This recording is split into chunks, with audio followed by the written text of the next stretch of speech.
thế giới quanh ta nè. Vết mực xanh dây dưa cả thanh xuân.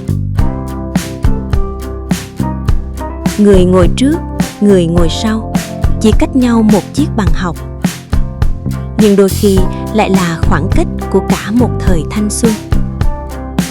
Chiếc áo sơ mi trắng của cậu con trai năm ấy, không biết từ lúc nào bắt đầu xuất hiện những vết mực xanh. Ban đầu còn quay xuống trách: sao lúc nào cũng làm dính mực vậy? Cô gái chỉ cười, rồi lặng lẽ lấy khăn giấy lau giúp, nói rằng mai giặt là hết thôi.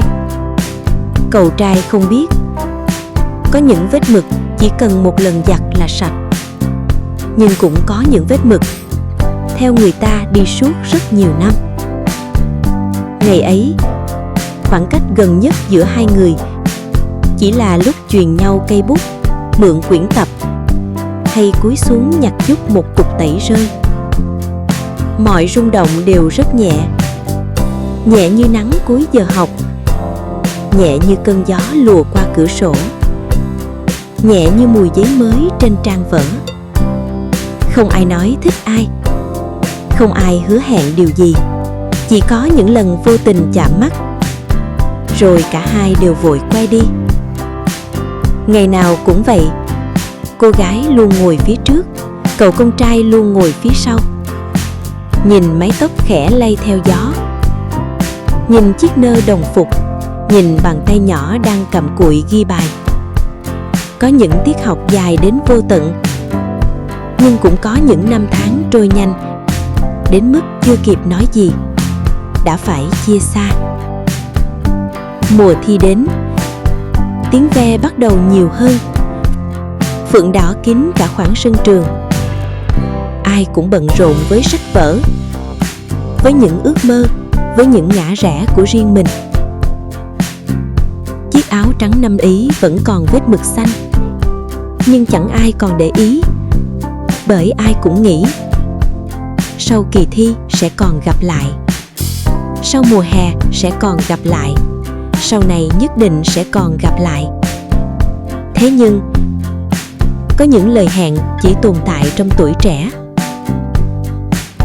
Tốt nghiệp xong, mỗi người đi về một hướng, người ở lại, người đi xa, người theo đuổi ước mơ, người vội vàng bước vào cuộc sống. Rồi thời gian lặng lẽ phủ bụi lên tất cả, chỉ có ký ức vẫn còn nguyên màu xanh của mực. Nhiều năm sau, cậu con trai đã trưởng thành, có công việc, có những bộ quần áo chỉnh tề, có những cuộc họp, có những áp lực của người lớn.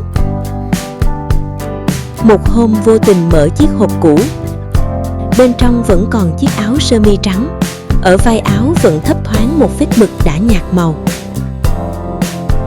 Bất giác mỉm cười, mới hiểu thì ra có những thứ chưa từng được giặt sạch. Không phải vì không thể, mà là vì chưa từng muốn xóa đi. Người ta thường nhớ một mối tình, nhưng đôi khi điều ở lại lâu nhất lại chỉ là một khoảnh khắc rất nhỏ, một lần quay đầu, một nụ cười, một cây bút xanh, một vết mực vô tình, một ánh nắng cuối chiều, và một người từng ngồi ngay phía trước. Có người hỏi, nếu gặp lại, liệu còn nhận ra nhau không? Có lẽ sẽ nhận ra, không phải bằng gương mặt đã đổi khác, mà bằng cảm giác rất quen, giống như khi nhìn thấy sân trường cũ, hay nghe tiếng ve đầu hạ, trái tim tự nhiên chậm lại một nhịp. Có những người bước qua cuộc đời chỉ vài năm, nhưng ở lại trong ký ức cả đời. Có những câu chuyện chưa từng bắt đầu, nên cũng chẳng có hồi kết, chỉ lặng lẽ nằm trong một góc rất dịu của thanh xuân, để mỗi lần nhớ về không còn tiếc nuối, chỉ còn một nụ cười rất nhẹ. Rồi nhận ra vết mực năm ấy đã phai từ lâu, chiếc áo trắng cũ cũng đã cũ, mái trường đã thay màu sơn mới, con đường quen giờ đông đúc hơn. Nhưng có một điều vẫn không đổi, đó là cảm giác của cậu con trai khi cô gái bất ngờ quay đầu. Ánh nắng rơi trên mái tóc, đôi mắt cong lên và nụ cười trong veo đến mức khiến cả khoảng sân trường như sáng hơn. Chỉ một khoảnh khắc rất ngắn lại đủ để nhớ rất nhiều năm. Một vết mực rất nhỏ lại đủ để dây dưa cả một đời. Có lẽ thanh xuân vốn là như vậy, không phải là những điều quá lớn lao, mà là một chiếc áo trắng vô tình dính mực.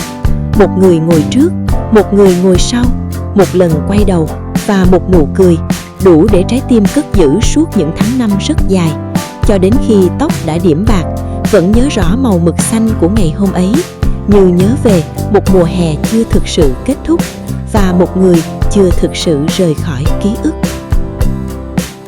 Cảm ơn cả nhà đã xem cùng mình nha. Hẹn gặp lại ở clip sau nha. Bye bye. Nhớ đăng ký kênh Hoa Nắng để ủng hộ mình nhé.